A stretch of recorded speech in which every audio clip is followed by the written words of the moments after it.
நீர்வரத்து அதிகரிப்பால் மேட்டூர் அணையில் இருந்து வினாடிக்கு 1,57,000 கன அடி நீர் திறக்கப்பட்டிருப்பதால் காவிரி ஆற்றின் இரு கரைகளில் வெள்ளம் கரைபுரண்டோடுகிறது. நீர்பிடிப்பு பகுதிகளில் விட்டுவிட்டு பெய்து வரும் கனமழை காரணமாக கர்நாடக அணைகளில் இருந்து உபரி நீர் வெளியேற்றப்பட்டு வருகிறது. நீர்வரத்து தொடர்ந்து அதிகரித்ததன் எதிரொலியாக 2 ஆண்டுகளுக்கு பிறகு கடந்த 30ஆம் தேதி மேட்டூர் அணை முழு கொள்ளளவை எட்டியுள்ளது. இதையடுத்து அணைக்கு வரும் உபரி நீர் முழுவதும் அப்படியே வெளியேற்றப்பட்டு வருகிறது. மேட்டூர் அணையில் இருந்து வினாடிக்கு 1,57,000 கன அடி நீர் வெளியேற்றப்படுவதால் காவிரி ஆற்றின் இரு கரைகளிலும் வெள்ளம் கரைபுரண்டோடுகிறது.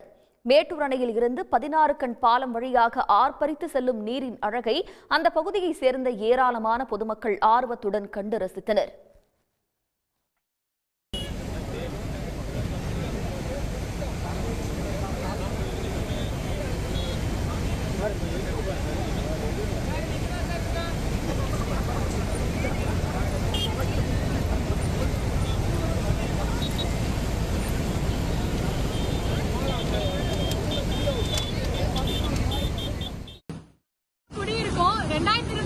இப்பதான் நல்லா தண்ணி வந்திருக்கு. பார்க்க ரொம்ப அழகா இருக்கு.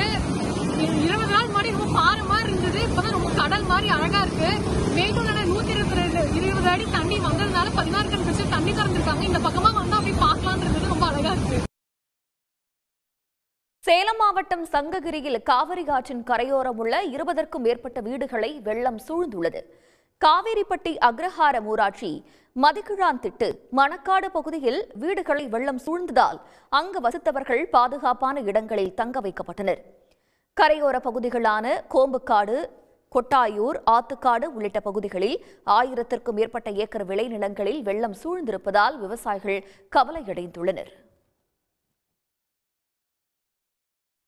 மேட்டூர் அணைக்கான நீர்வரத்து மேலும் அதிகரிக்கும் என எதிர்பார்க்கப்படுகிறது.